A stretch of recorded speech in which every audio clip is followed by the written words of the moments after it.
voudrais tout d'abord vous saluer respectueusement, saluer tout le clergé, les laïcs, les fidèles.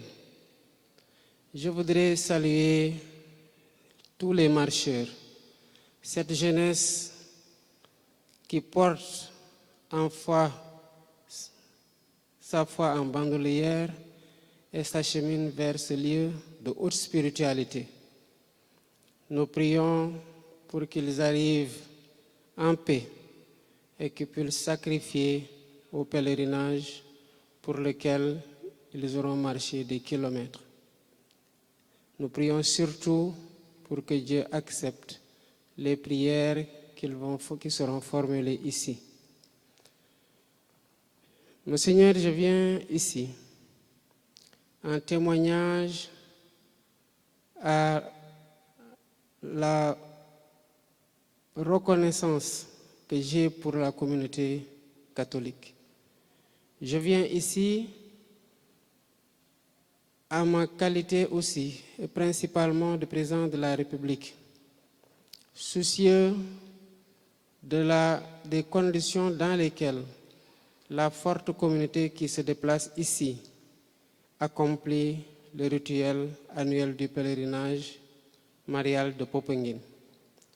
Je viens aussi pour constater et apprendre avec vous tout ce qui doit être fait et tout ce qui reste à faire, et qu'ensemble nous puissions identifier les priorités du moment et surtout les meilleurs délais de réalisation et de finalisation de ce formidable édifice. Monseigneur, je viens dans le contexte de la fête de Pentecôte, qui est une fête importante pour la communauté chrétienne du monde entier, mais qui, ici au Sénégal, donne l'occasion à la communauté catholique, chrétienne, de se réunir ici et de célébrer la Vierge Marie. Seigneur, vous savez que la fête de Pentecôte ferme un cycle de grande spiritualité qui part du carême, de la fête de Pâques, en passant par l'ascension. Donc une période de forte spiritualité, mais une période aussi qui consacre au Sénégal un événement central où des milliers de fidèles viennent partager des moments de ferveur spirituelle et de solidarité qui sont essentiels pour le devenir de notre nation. C'est un moment, je disais tout à l'heure, de célébration de la Vierge Marie, Notre-Dame de la Délivrance. Mais un moment à l'occasion duquel chrétiens comme musulmans montrent au monde entier que la diversité est une force. Je sais, pour l'avoir vécu, qu'au sein des marcheurs, il y a des chrétiens, mais il y a aussi des jeunes musulmans.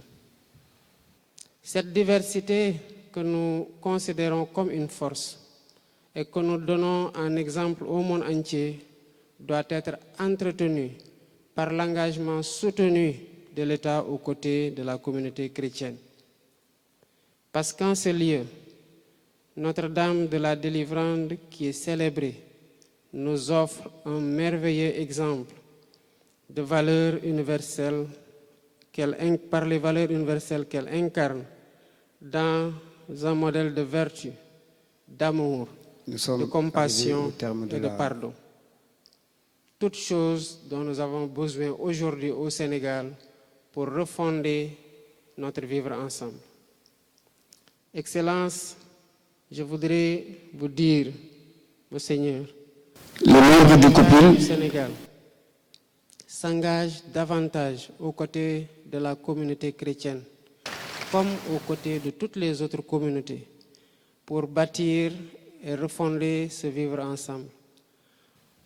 Il s'engage à vos côtés et sollicite vos prières bénies Tout comme à mon titre personnel, profitant de ma visite ici, je le sollicite de vous, de l'ensemble du clergé, des laïcs, mais aussi de tous les fidèles et de tous les marcheurs, mais aussi de ceux qui ont eu l'intention, mais qui pour des raisons de santé, de vieillesse, ne peuvent plus accomplir ce rituel qu'ils ont accompli pendant tant d'années. Veuillez prier pour le Sénégal, Nous sommes pour un arrivés Sénégal au terme uni. de la... Veuillez prier pour le Sénégal, pour un Sénégal de justice. Veuillez prier pour le Sénégal, un Sénégal de paix et un Sénégal de prospérité. Merci beaucoup, Monseigneur. Je vous remercie.